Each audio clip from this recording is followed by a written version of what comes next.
Welcome, Ken. How's it going?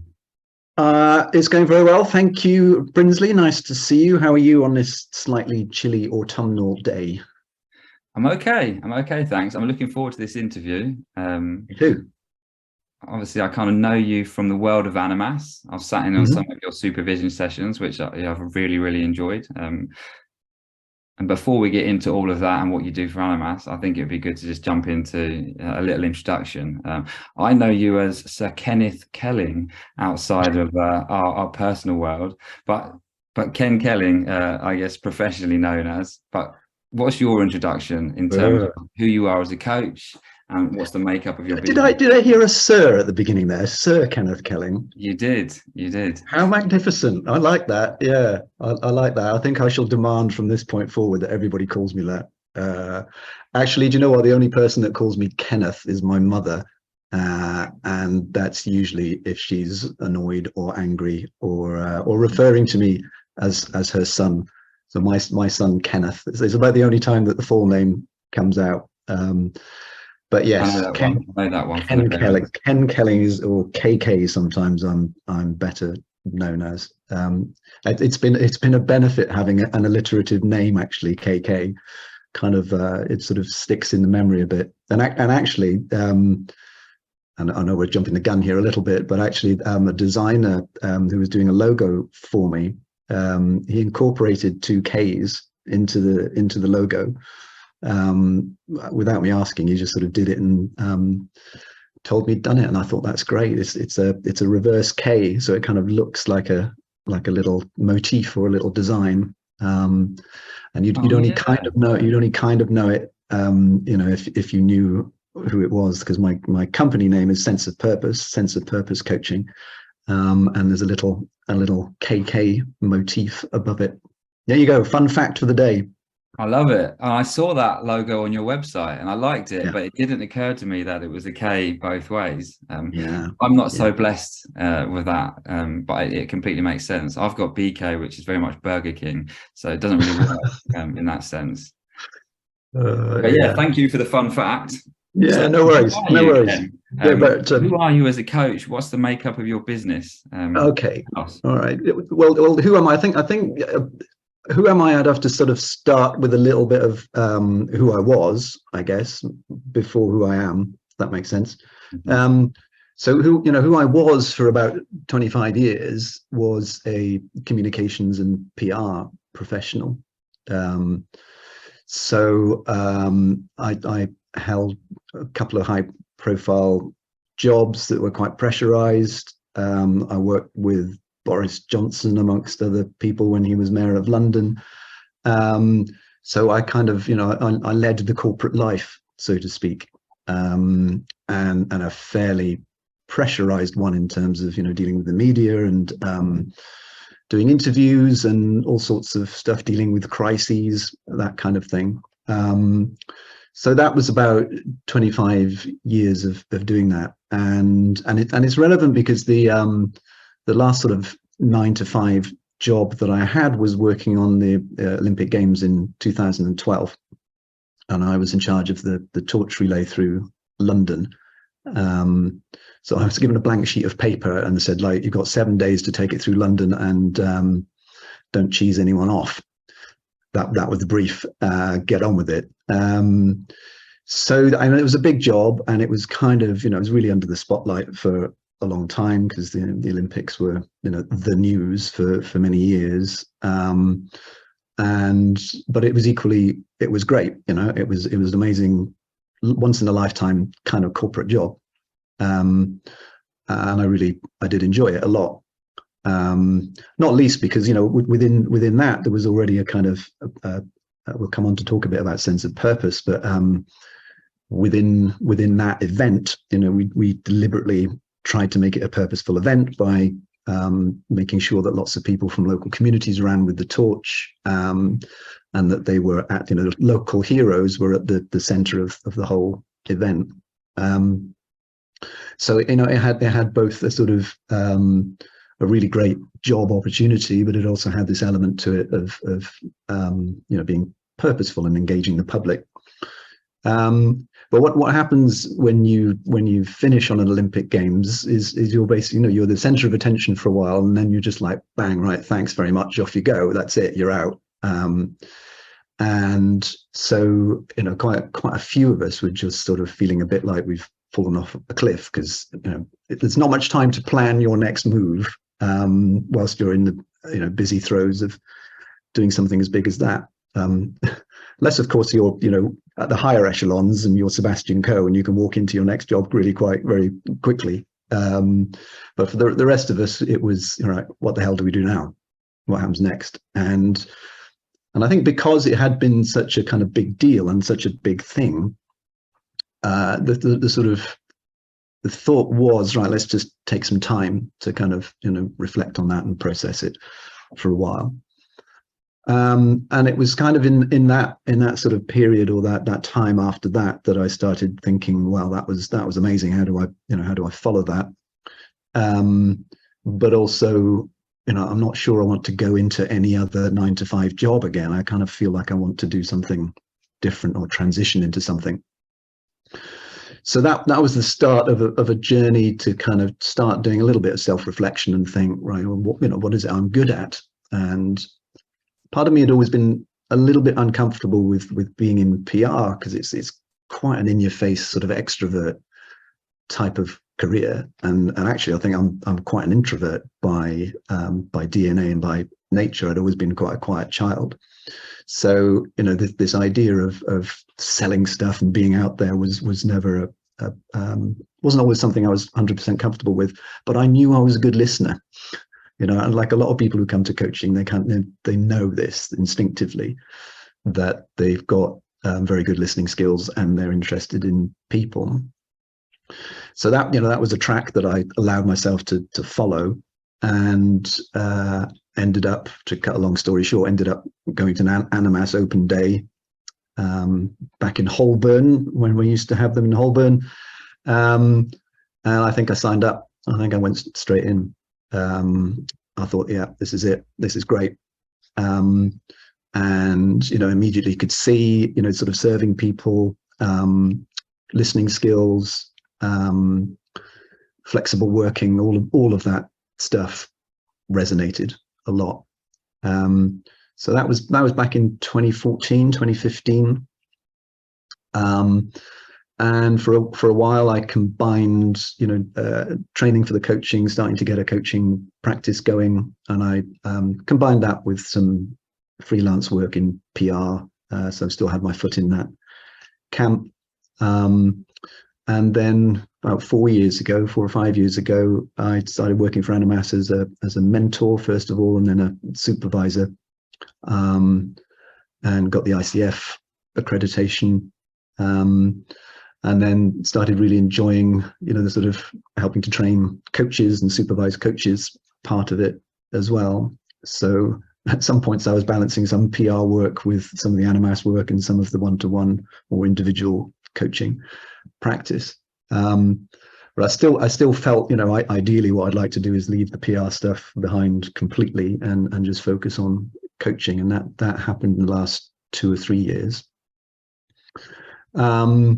And that kind of led me to pretty much where I am now. So for me, the sort of, the coaching itself has always been in balance with other aspects of work, whether that's training coaches or some PR. So I've nearly always had a kind of portfolio of stuff going on, which I think is completely fine. And one of the things I often talk to other coaches about, I guess, is that how are they going to transition from something that they were doing before, and how are they going to kind of find their way into doing something that feels like it's just based on coaching. And most of us, I think, spend quite a long time in that period, in that time. And how do I balance these things out, or am I happy balancing these things out as they are, or do I want to sort of try and lift one more than the other, or how do I make that transition? So I get that completely.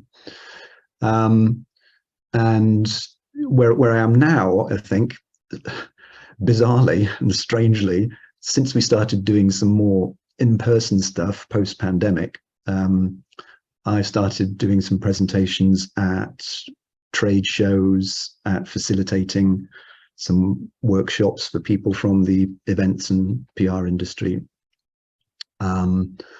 So, you know, having sworn blindly, however long ago, that, you know, I was never going to get involved in any of this stuff again, I'm kind of reopening my mind to what some of those possibilities might be. So openness and you know, not staying attached to too much about how I earn a living,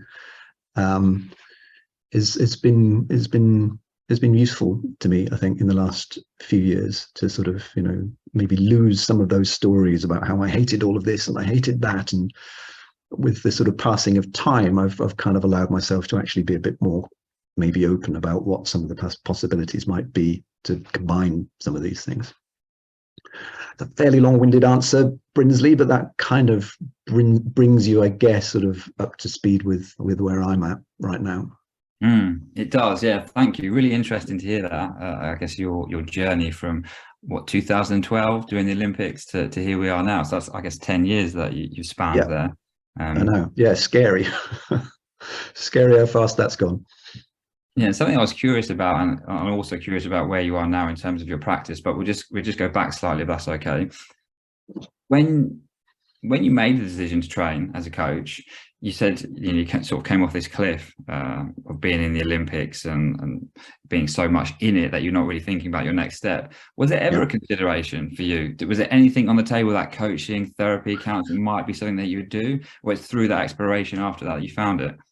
Yeah, I mean, good question, because I'd never experienced coaching at work, for example. So I'd never had a coach at any time in my career. I think to some extent I only had a sort of a tangential understanding of what is coaching. So my experience of it, pretty much up until walking into that Animas Open Day, had been simply, you know, thinking about it and Googling it for myself and understanding it. So, you know, even in the early days of the Animas training, where we might be looking at, you know, the difference between coaching and counseling and therapy and all these things, that was all pretty new to me, I have to say, which now I'm saying it seems quite surprising. But, you know, I think one of the things, certainly in the lifetime of my journey, you mentioned 10 years, you know, the sort of consciousness of coaching and the number of people either being trained as coaches or getting coaching has, you know, it's increased exponentially. I think we kind of forget about that a little bit. It's very possible to go through a corporate career without ever getting anywhere near a coach. So, you know, happily that's quite different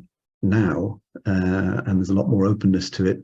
I think the you know, possibly the flip side of that is actually, you know, it's happening because you know, stress, mental health, anxiety, performance at work, all of these things have equally, you know, become more aware in the last 10 years as well. So you know, whilst it's great that, you know, there's a more recognition of coaches and more opportunities, equally there's a, you know, a slightly worrying trend there that I think is perhaps driven by, you know, slightly more existential stuff about, you know, the way the world is going and how many of these things have become much more prominent. Yeah, the need has increased for sure, which I guess why we see coaching as a profession increasing or developing and maturing with lots more people moving towards it and also seeking out coaching, which is great. But like you say, there's something that sits underneath that maybe is not so great, which I guess is a societal issue. Okay, thank you. Yeah, that's really interesting to hear that it was almost like a new finding for you. And what I took from that is you came to the introductory session at Holborn and you thought like, well, this is it. This is me. It really resonated with you then. Bit of a light bulb moment. Yeah, I mean, you know, people say that. I think, you know, there's a variety, and working with a lot of coaches who've come through the school, you know, you see a variety of backgrounds with people. Some a bit like me, I think, have a bit of an instinct about it, or there's something about it that resonates, that even if you haven't had experience of it before, you kind of go, yeah, I get that. So there's some intuition around it. Other people will, maybe have had some experience of it, or literally have a different form of qualification and are looking to sort of combine some coaching with a different type of qualification. And or they might have a profession, like they might be working in human resources or something like that, where again, this is something that's within their sphere, but they're looking to kind of deepen that for themselves, or to make their own transition from like a corporate HR job or something into something more like full-time coaching. So yeah, there are different routes and different avenues into the whole thing, and mine was one of those sort of ping light bulb. Yeah, this could be for me. So I'm just going to reflect back to what I heard about your transition, or your journey in a sense. So you trained with us in sort of 2015, was it? 2014 to 2015, I think it was. Yeah. Okay. And then there was an element of you being still in the PR world and building a coaching practice. And then you got some roles with Animas, firstly to become a mentor and then a supervisor, of which you currently hold that role with us here. And then you gradually let go or filtered out the PR work. And now the PR work a little bit is back on the scene, and you're sort of dabbling in in-person events and speaking and whatnot. Is that where we are now? Yeah, it is, and I know this isn't for everyone, and I know that sometimes people have a very strong sense of a career or something that they were either unhappy with or burned out by, or something didn't resonate with them about what they were doing, and therefore training as a coach becomes a bridge to something different, and maybe that's more flexible, maybe that's a more fulfilling, whatever it is. And that was certainly something I certainly felt that I wanted to kind of move away from something. I was involved with an awful lot of politics, both with a big P and a small p, and pressure with a big P. So I had mixed feelings about the work that I did. Some of it was brilliant, Brinsley, to be honest. Some of it was great. Some of it was really amazing. I traveled the world with some of the jobs that I had, did some award-winning stunts, and got involved in some really great stuff. So don't get me wrong, it wasn't all bad. But there was a lot in there that perhaps had always sat uncomfortably with me, or perhaps I just thought I want something different. So yeah, it was about how do I change that. But we were chatting a little bit just before the interview started, because and I don't know where this has come from, but it may be to do with the pandemic. It may be to do with 2 years or so of not being in rooms, or not being in meetings with people, and now that's kind of those opportunities are re-emerging, and I'm actually feeling an energy from that. I'm actually, again, we were saying just before we came online that I actually like getting on a train and going into central London. I enjoy that now in a way that we all get fed up with commuting and everything else, but that's sort of shifted for me again, and actually being with people and getting that buzz and that energy from people, since I've started experiencing it a bit more post-pandemic. I've thought, yeah, actually there is something in this. There is something nice about it.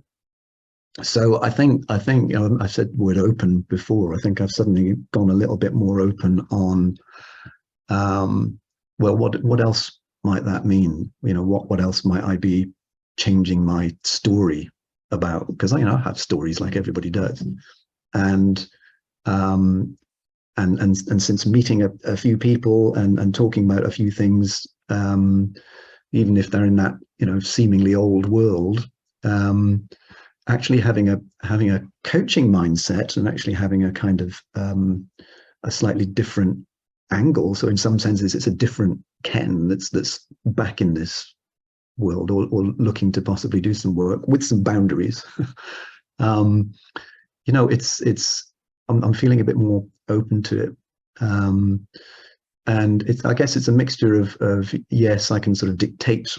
I feel like I can dictate what work I do a little bit more, because of my freelance position, but also I have a different mindset that's less attached, perhaps, to some of those corporate pressures or some of those other things that were around before.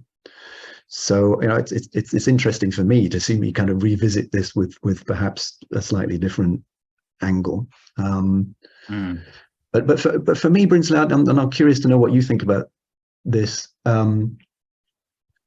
think one of the most important thing of the last 10 years has actually been the work that I've done on myself.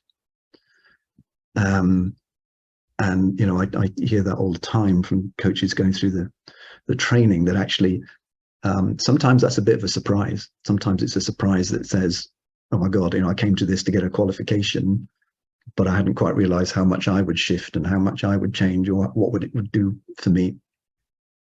So that kind of the work that we do on ourselves as coaches, I think, is certainly for me the most fundamental part of this. And therefore, if I have worked on myself and I've shifted and changed, then maybe going back to other things or looking for new stuff is being done from a different place, from a different mindset. Yeah, that completely resonates. And I have similar conversations to people about those parallel journeys, the professional development and the personal development, and how the work we do on ourselves as coaches often predicates how we show up as coaches and how we coach in the world, right?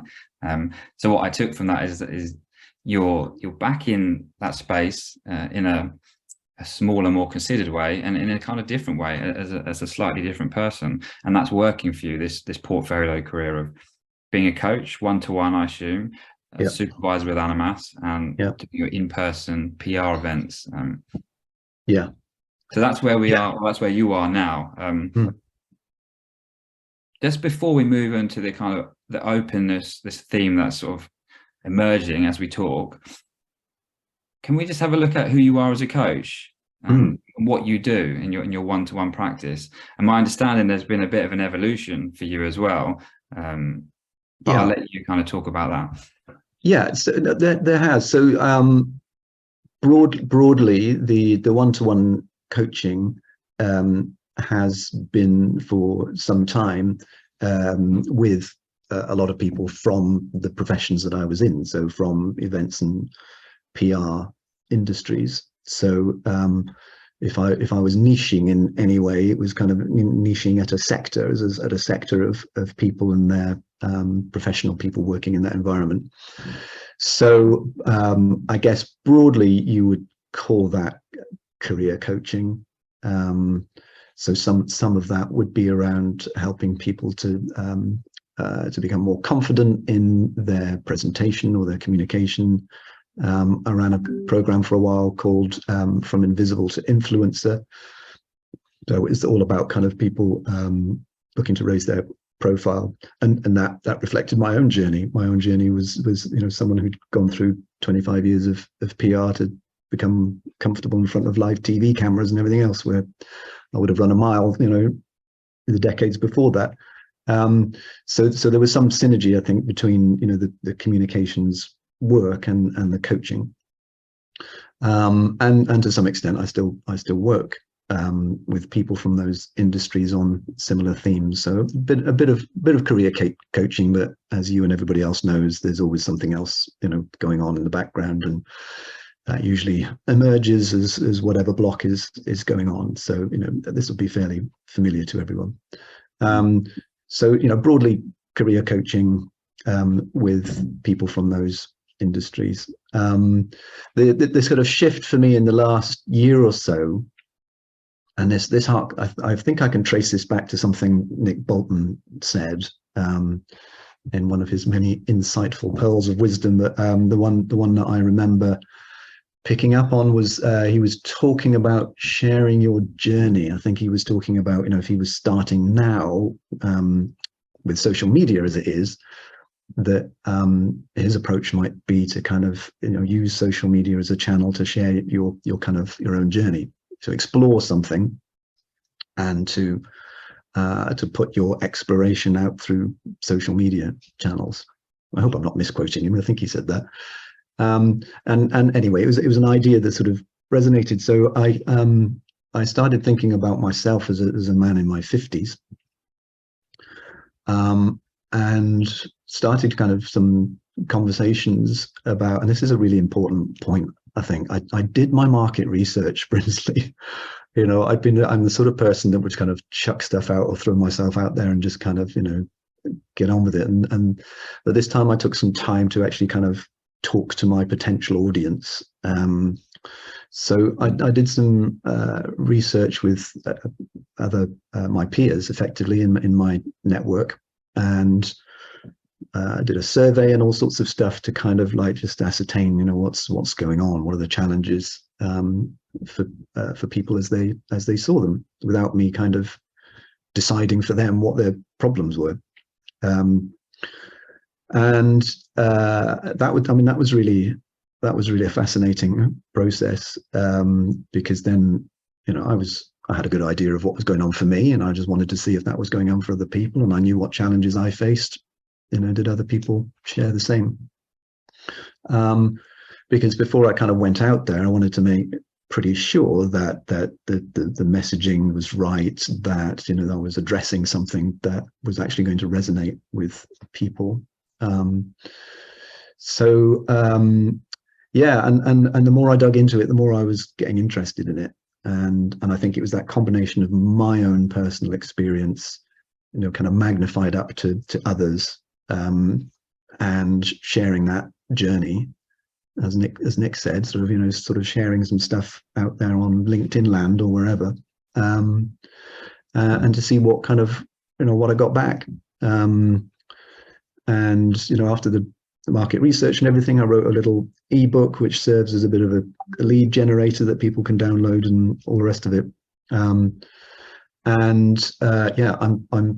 I'm finding out a lot about that particular market of people, if we can call them that way, including some of the challenges and blockers to choosing them as your target market. But nevertheless, it sort of feels somewhere in here that it feels right. So I'm just, again, back to openness. I'm just following where that takes me, and I'm curious about it, interested in it. It's my own experience. So let's have conversations about it.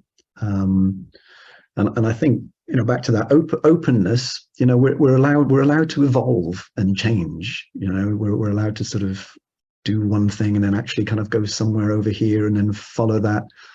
And I think to some degree it's inevitable that we're going to evolve and change.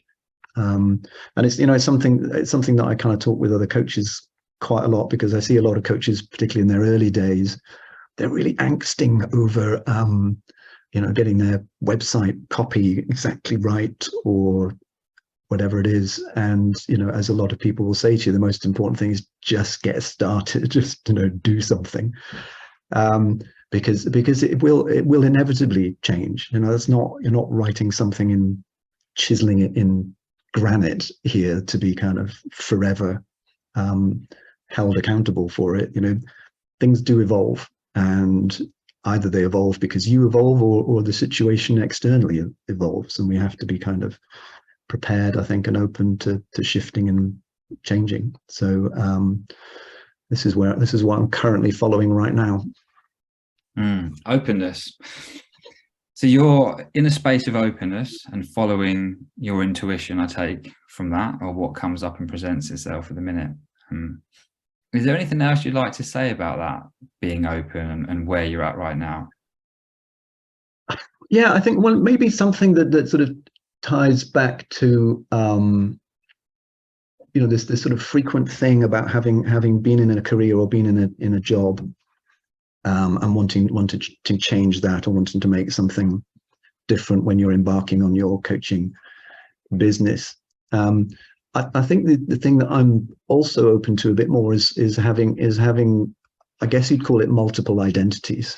And it's, this sort of, the identity that we have as a coach is often one of the biggest sticking points for people. The sort of real practical way that shows up is, for example, let's just say on your LinkedIn profile, and in your early days, people are kind of really struggling with, how do I change what's on my LinkedIn profile to, suddenly be a coach, because I've got all these other people in my network that know me for being something, and they're going to think it's weird if I suddenly start talking about this thing.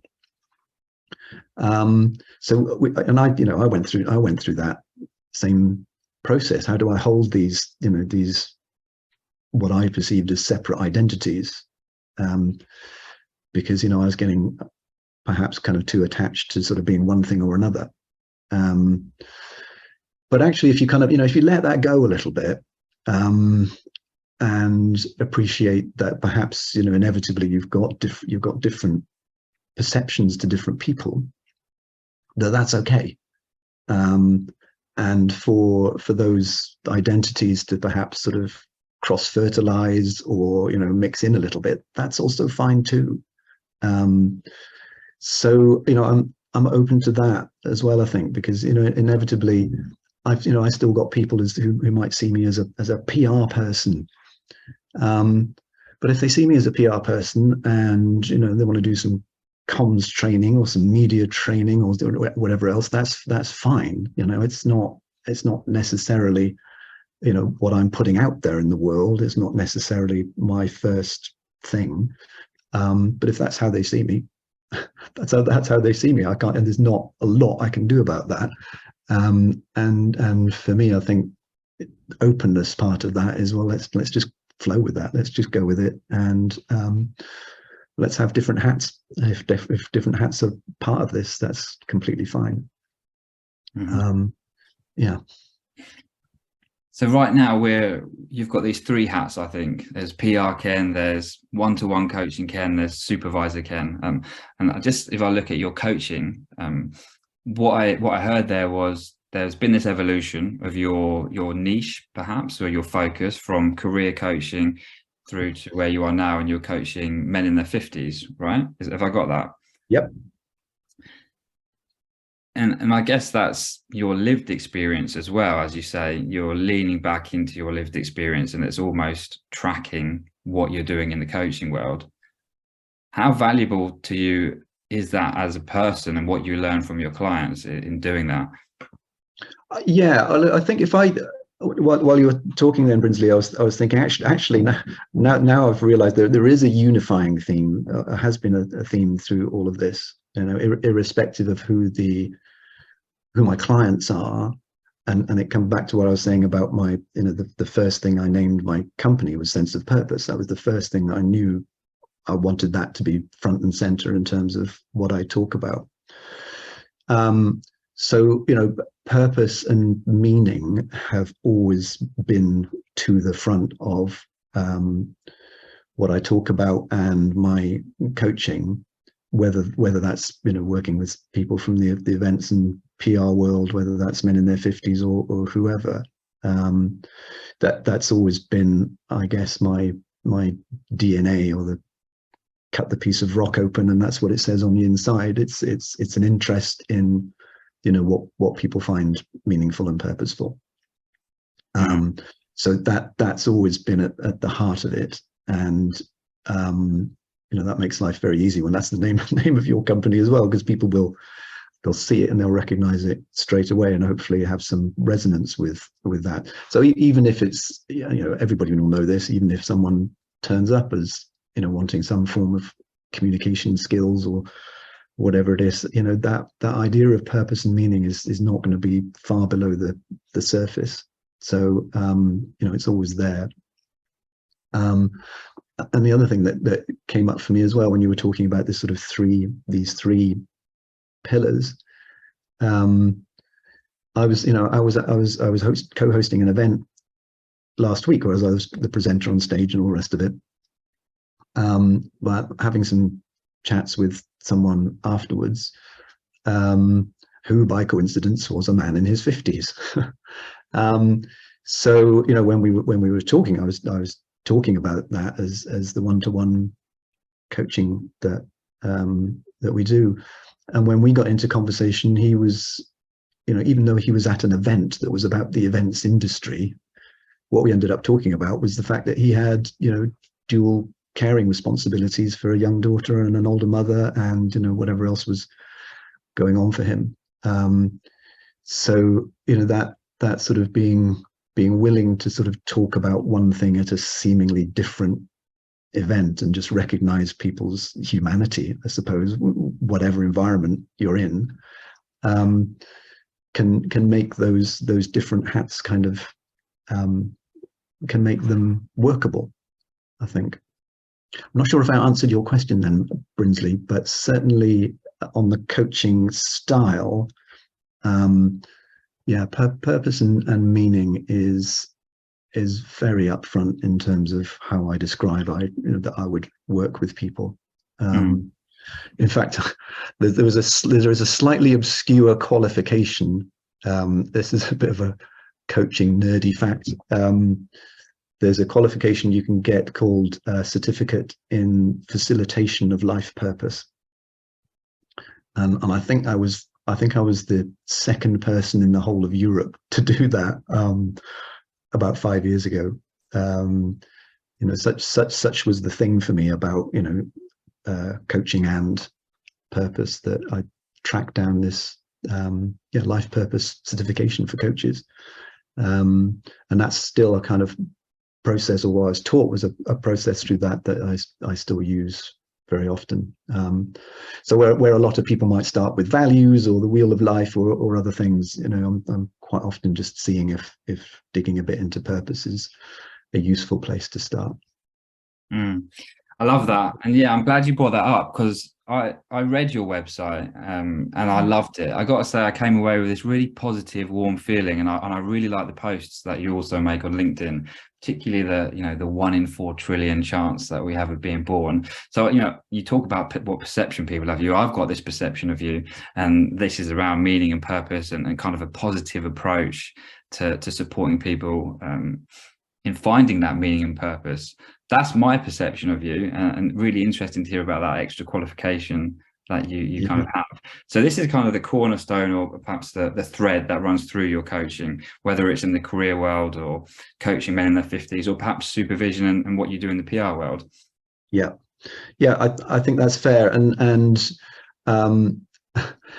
what's also come up for me since you were saying that is I guess the sort of the other part to that, which is about, you know, me as a coach and how I see myself or perceive myself. Our dear friend Nathan, who I think you've interviewed, we were involved when we were doing the supervision qualification together as part of that kind of intake of people, and we had an exercise in that. This might be a useful one for people watching, but I don't know if you've ever done this, but you're in a room, or in this case a Zoom room, and one by one you take turns in turning your camera off, and all of the others then have to say positive things about you. So how they respond to you positively, even if you've only just met them. So even if you've only just, you know, or you don't know them very well. And Nathan, who I didn't know very well at the time, he came up with this phrase that I wrote down and kept. I have told him this. He used a phrase of me which was youthful gravitas. Youthful gravitas. And as soon as he said it, I thought, I love that. Really, that's great. And you know, and then this is someone who didn't know me that well. So, you know, I wrote that down, and I do quite often put that out there in copy now, actually talk about, you know, a feeling of youthful gravitas. And it because it captured for me, I guess, some of that kind of that positivity, that sort of energy, together with, you know, some experience, you know, and having been around the block for a bit as well. So those two things just landed nicely in that, and also being a PR guy, I'm like, if I can come up with a 2-word thing, if I've got 10 seconds with someone, then you can spend hours talking about your coaching style or you as a coach or something. But if you can pinpoint a really lovely tiny little phrase like that, that as far as you're concerned says it all, then that's perfect. Love that. Youthful gravitas. Makes sense. Hats off to Nathan as well. And what a he's got another career in branding and marketing somewhere if he decides to jack in the somatic coaching. Yeah, no, he certainly does.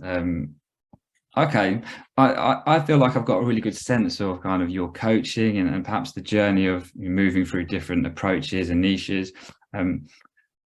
The title of this playlist, if you like, of these interviews is Personal Journeys to Coaching Success, and how you built your business. So if we look at the business building element now in terms of that, well, I guess 7-year journey now, from when you trained with Animas, when you look back at that, what would you say to yourself when you kind of think about the business building piece of that? What did you learn? What practical hurdles were there? What emotional hurdles were there for you?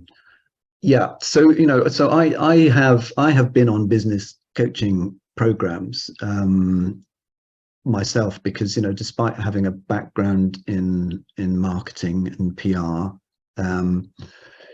when it came to being about me and myself, I didn't find that as easy as representing a corporate organization or something else. So this is not uncommon for people to suddenly have to be talking about themselves and putting themselves out there and all the rest of it. I have looked to the wisdom of Nick Bolton and many others within the Animas community. I have looked to free stuff that I might get somewhere, and I have paid for stuff as well, to kind of look at building a business, because I don't think that was ever instinctive to me, and I don't see myself as an instinctive entrepreneur. So I've always felt like I needed some support in that, rightly or wrongly. And I guess the things that I've learned from that, and perhaps what I feel like I'm starting to do better is having a good understanding of who it is I want to work with. And that's the first part of any kind of the first part of any looking at building your business is getting an idea of your ideal client and everything else. So it's something I heard many times, but it's probably only now that I'm kind of getting a proper sense of that and understanding that. So if you're doing that work, don't miss out the first part of it. don't miss out the first part of getting very crystal clear on who your market is. And I would also say to our earlier conversation, do some research on that. And I do think people sort of sometimes skip this bit. And I think it's really important that you speak to your potential clients, because I certainly perhaps have gone out there in the wider world with a whole ton of things that I think are interesting or possible challenges for people, different ways of describing things. But I don't think it's any substitute for actually doing some market research and actually going out there talking to people.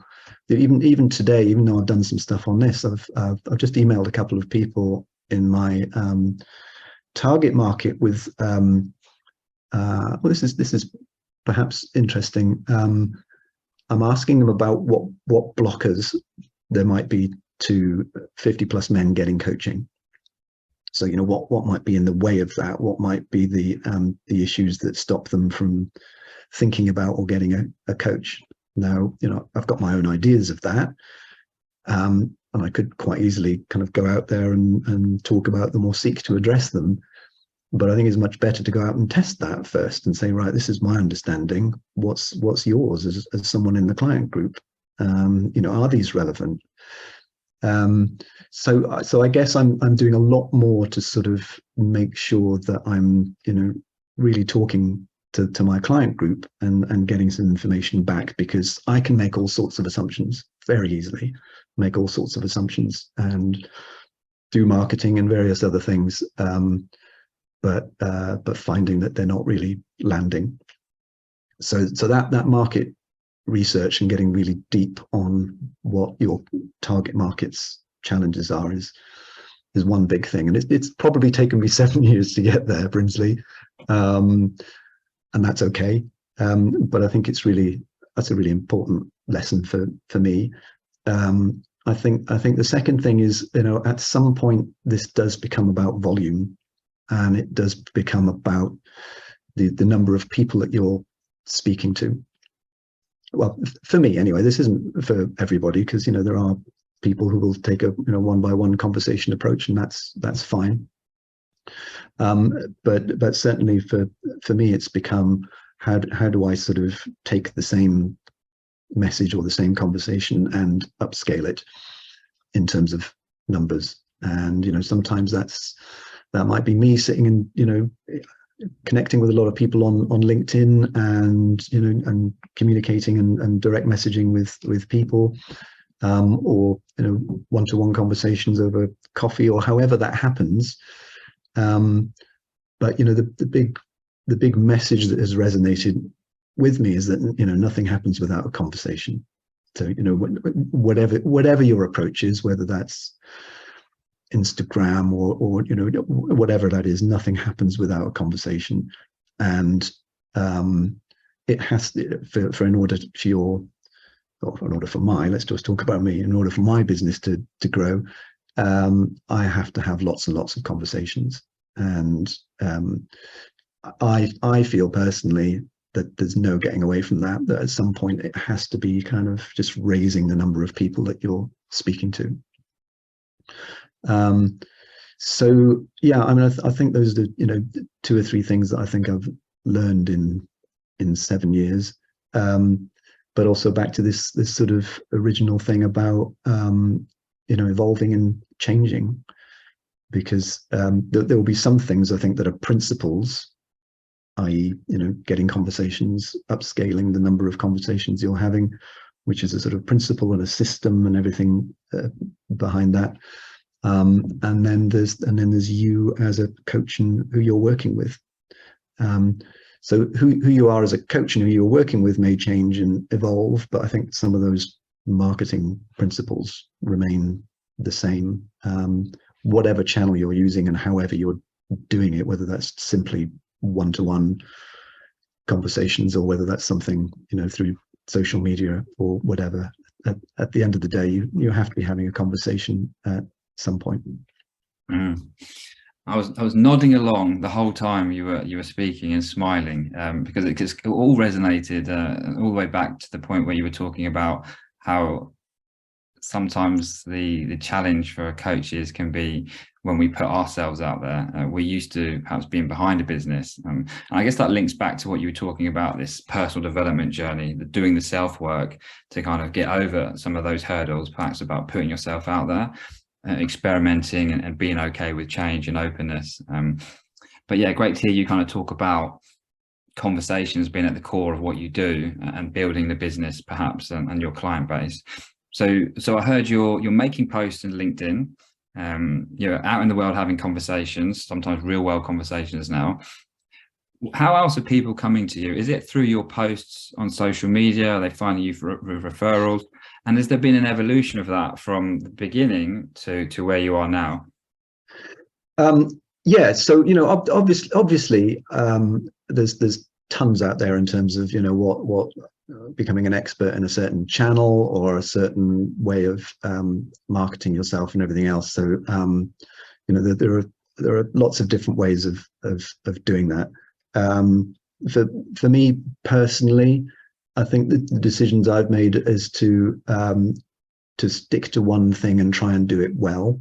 So for me it is LinkedIn as a platform. I don't do anything with Instagram. I don't do anything with other forms of social media that are out there. Other people do. and that's fine. But for me, I've just made the decision to sort of focus on one thing.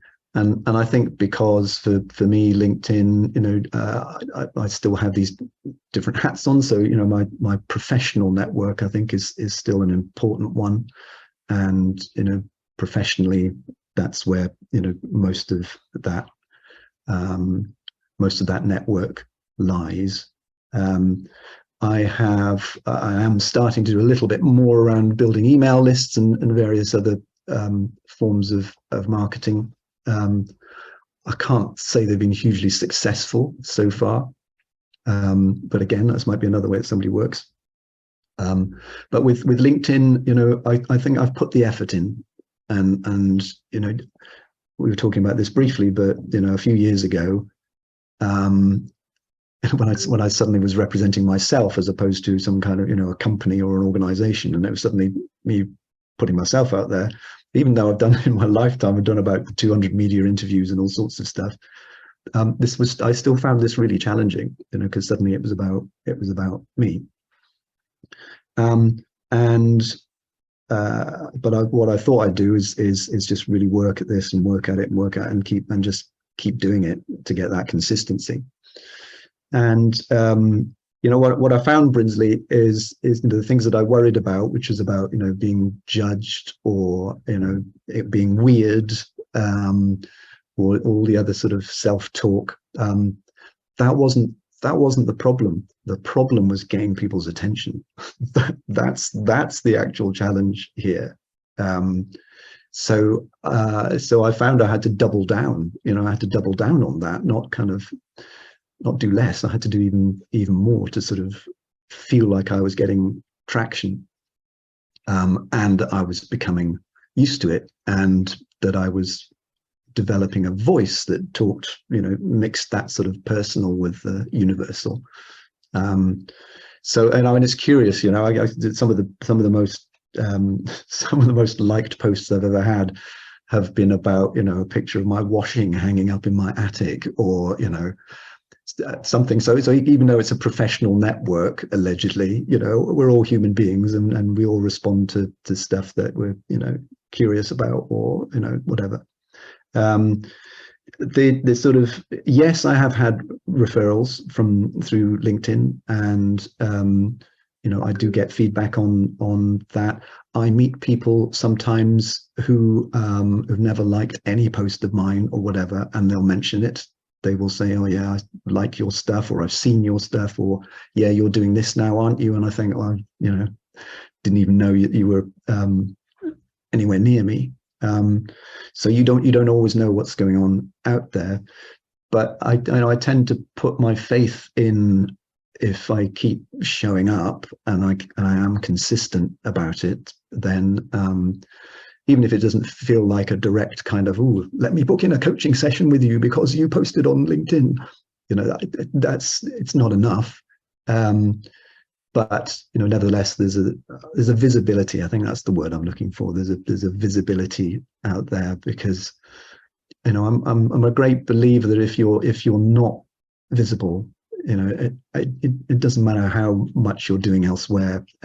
If you've got no visibility, you're going to struggle to get clients. I think that's a universal truth. And by that, I mean, visibility doesn't have to be on something like LinkedIn. Visibility can be just doing loads of phone calls, or meeting loads of people, or going back to lots of connections from the past. It doesn't have to be about social media, but it's for me, it is about visibility, showing up, being consistent, and doing it as often as you can, and trusting that that will have an impact, even though sometimes it feels like there's dust balls flowing down the social media channel. You will be reaching people. You will be.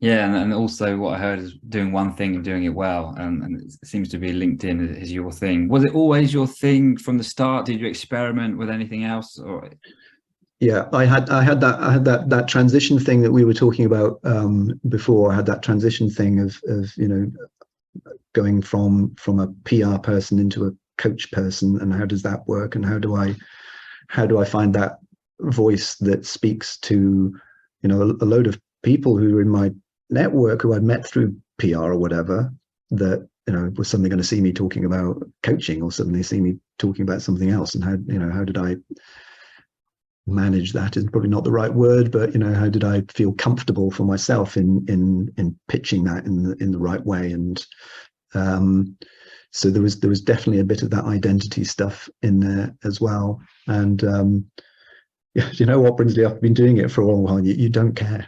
You just don't care. And I don't mean that. You're unattached to it. Let's put it that way, a little bit less more emotive. But there is something I think you have to suspend in yourself to kind of start being consistent about that and start putting stuff out there.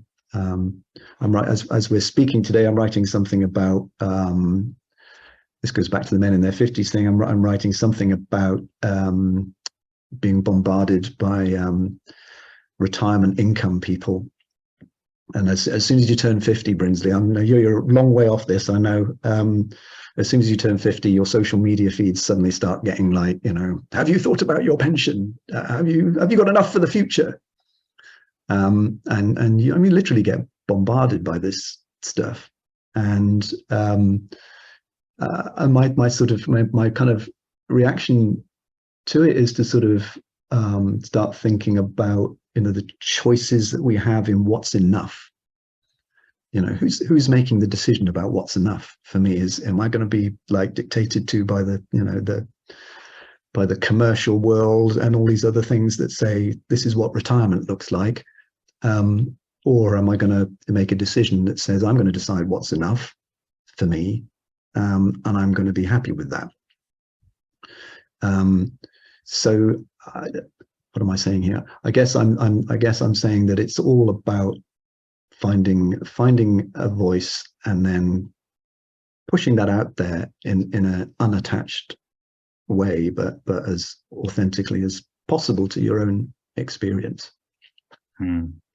Yeah, authentic is certainly the word that I get a sense of when I read your stuff and your posts. And I don't know if anyone's listening, you know, I'd recommend, you know, finding you on LinkedIn, because I really like the post and I get this authentic feel from what you post. It's really you. And maybe there's something interesting about this post that you made with the washing hanging up, because we are all human beings and we do connect with each other when we are really true and authentic to ourselves. What was the post? Do you remember?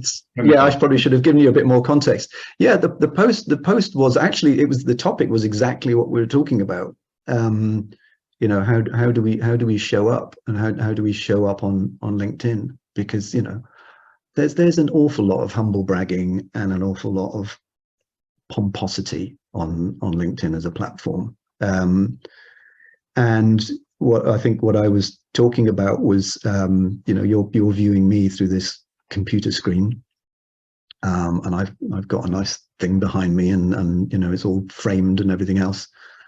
But what I was saying was, you know, if I literally turned my laptop around, this is what you'd see. And, you know, in my attic, you would see stuff hanging up because it's not drying properly, because we're, you know, in the middle of winter or whenever it was. It's a bit of a tip down one end because my wife's yoga stuff is down there, and actually the cat uses one of the suitcases there as a bed most of the day. So, you know, I just thought I'd just turn the computer around and just sort of, you know, this is what it's actually like, because, you know, I was curious about the pressure that we put on ourselves, I guess, to sort of, to show up continually as something quite polished, perhaps, or something quite corporate or whatever that is. But, you know, we all live our lives like that. You know, I'm not the only one to have that situation going on. And occasionally, you know, sort of admitting that, or, you know, giving a little insight into that, or a peep, it was partly fun as well, Brinsley, to be honest. It was partly fun, and it was partly, look, come on, let's try and all be a little bit more like our real selves. Yeah, there's definitely a sense of fun in some of your posts. Thank you for sharing that. And it's really interesting to hear that was your most liked, or the one that got the most traction. And it kind of actually, well, I think I may have trumped it actually in the summer, because I did a post actually at the prompting of another coach, Emma Snip, who was talking about selfies on LinkedIn. Apparently the algorithm is really loving selfies at the moment for some reason. So I took one when I was on holiday with me in these designer shades that I'd actually pinched from my stepson, and then just sort of said something like, well, if this is what LinkedIn wants, I'll give it to you. Yes. And again, it was that, I guess it was that sort of slight tongue-in-cheek thing, but also people just seeing something about me and being a bit self-effacing and seeing me on holiday, it all sort of seemed to resonate. And I didn't get a single kind of discovery call out of it, Brinsley. Don't get me wrong. There wasn't something that suddenly deluged me with leads about it. But yeah, it comes back to that visibility point, I think, about kind of finding an easy, authentic way to sort of keep showing up and having faith that will, that is landing somewhere. Yeah, no, I remember the post. And like you say, visibility, and there's an overall perception or aura that kind of comes from the work that you do, that you put out there. So we spoke a lot about your coaching practice, your journey to get in here, building the business. Just briefly, and I think it might be interesting for some of the Animas coaches in training or qualified coaches to hear a little bit about your supervision practice, because you work with a lot of you work with the alumni in the group supervision space. What's important to you and enjoyable to you about being a supervisor for Animas? Yeah, so yes, I'll still do some of the reflective practice groups for Animas, but the mainstay at the moment of that work is the post-qualification coaching surgery, as we call it. And I try and plug that as much as possible to sort of coaches in training, as something that's available to them after they qualify. Not least because once you leave the fold, as it were, of the training experience, you often find that people they set up WhatsApp groups and they keep up in touch with each other. But over time, perhaps some of those things just fade a little bit, or aren't quite as active, because if you don't have some sort of structure there, there's perhaps less incentive to keep that conversation going. So the post-qualification coaching surgeries happen once a month, and they're free for life for people who graduate from Animas. And I think part of that, well, there's two or three things that I think they're valuable for. One is it tends to be a much more peer-to-peer conversation. So you've lost that sense of someone's a trainer or someone's a mentor, and the focus is on you and your kind of bringing your infinite wisdom into the room, and it tends to be a bit more of a peer-to-peer conversation. So that's enjoyable. And also the fact that you may get someone who's very recently qualified and someone who may have qualified 3-4 years ago. So you get some great kind of sharing of experiences, and some great wisdom in the room from people who've been qualified for a long time. And you also get, I think, the reason people come to it, I think, is because it can be a bit lonely out there. It can be a bit lonely building a business, doing your coaching and everything else. So I know some people come along just to kind of get that taste back of having other coaches around. So they may not show up with a particular challenge or anything else, but they just want to kind of be with other coaches. And that's great too, because sometimes then when they hear what's going on, they'll say, oh yeah, I'd like to talk about this too. So it's got quite a relaxed vibe to it, I think, because some of that pressure is off, and you're really there just as fellow coaches, just sharing experiences or sharing challenges, or looking for some help. So that's really fun, and if people aren't coming along to those, do come along. The other aspect is supervision. I do run a small group myself called High Flying Coaches, which emerged from I guess just from talking to newly qualified coaches about what they were facing when they left. And of course, there are these very formal things called supervision and mentoring, and they have this sort of formality to them. The reason I set up this group, High Flying Coaches, was to try and meet people wherever they were, and just whatever was going on for them, and whatever that was. So there might be a little bit of supervision, there might be a little bit of coaching going on, but actually it was just show up with whatever's happening for you right now. And maybe that's coaching related, maybe it's a little bit not. So that group's been running for just over a year. And then the final thing that I do, as well as some one-to-one supervision, is mentoring for ICF. So I mentor people for the ACC accreditation. We were looking for their 10 hours. So that gives me an opportunity to kind of work one-to-one with people who've, again, generally not long qualified and looking to just sort of upskill towards the ICF accreditation. God, I sound busy, don't I, Brinsley? You do. There's like a lot going on. It sounds like you're holding rich spaces for coaches to explore in one way or another, whether that's through connection or exploring their coaching practice, or like you say, going for their credential. But great to hear all about it. Rich spaces, Brinsley. I'm nicking that phrase from you now. Rich spaces. I like that. Yeah. Okay, I hope you quote me in the next interview. You do. I will. I'll put a trademark sign next to it, or some kind of accreditation to Brinsley for that phrase. Rich spaces. That's nice, isn't it? Yeah. Sorry to interrupt. No, that's fine. As we look forward, what's next for you? What would you like there to be in the horizon? Yeah, so I'm definitely curious about pursuing this men in their 50s.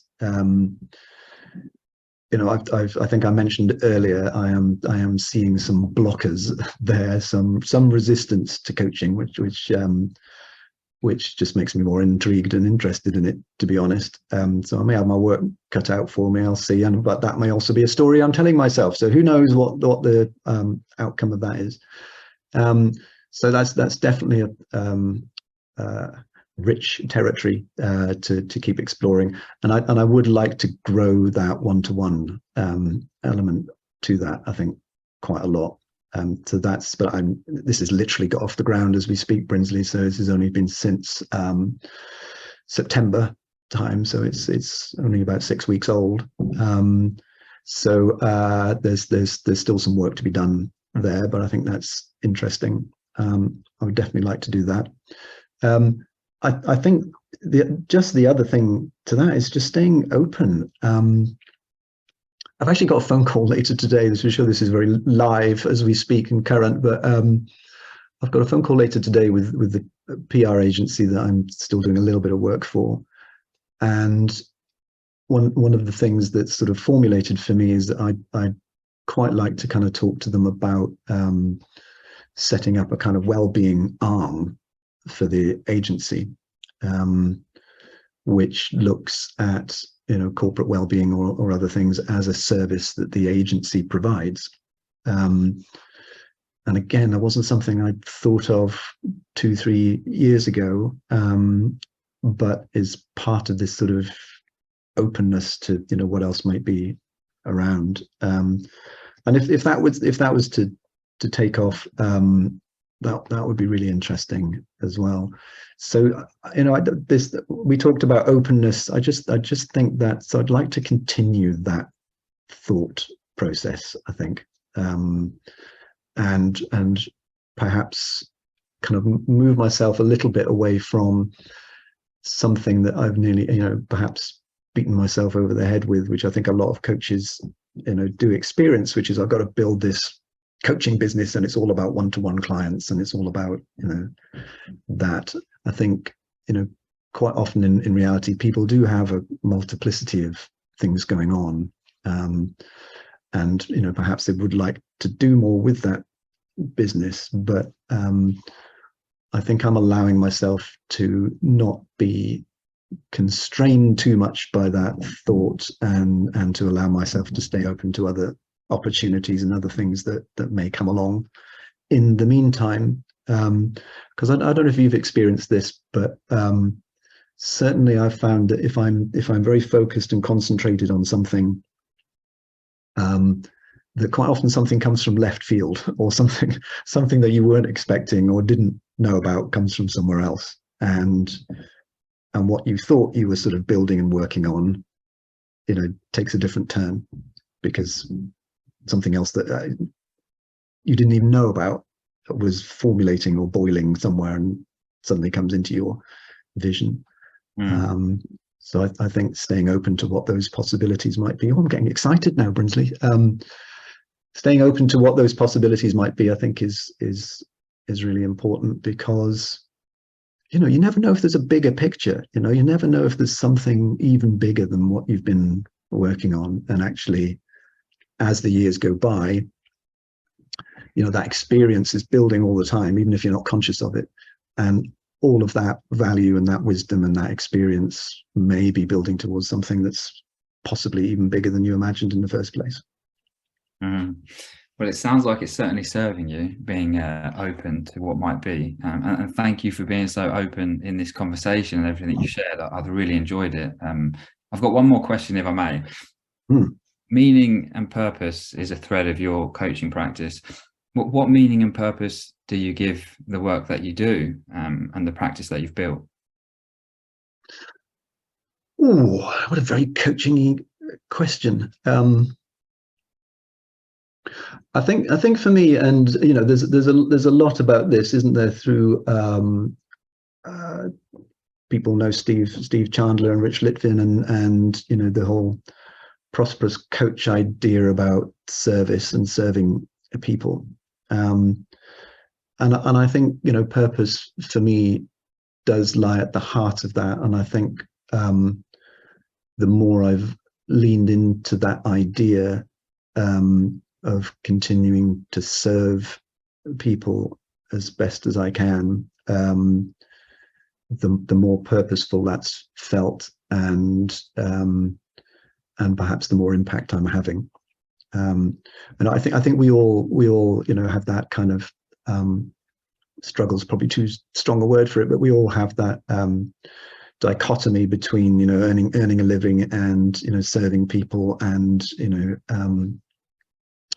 and what we do for free and what we don't do for free, and all the rest of it, and all of those things that are part and parcel of growing a coaching business and being part of this journey. But I think, to your question, meaning and purpose for me means leaning into that idea of service as much as possible, and not worrying so much about where that money comes from. Thank you. Well, that feels like a nice place to end. I just want to say thank you once again for being open and sharing all your insights. Thank you. Hopefully we can catch up again in the future. All right, definitely. Thanks, Brinsley. Appreciate it.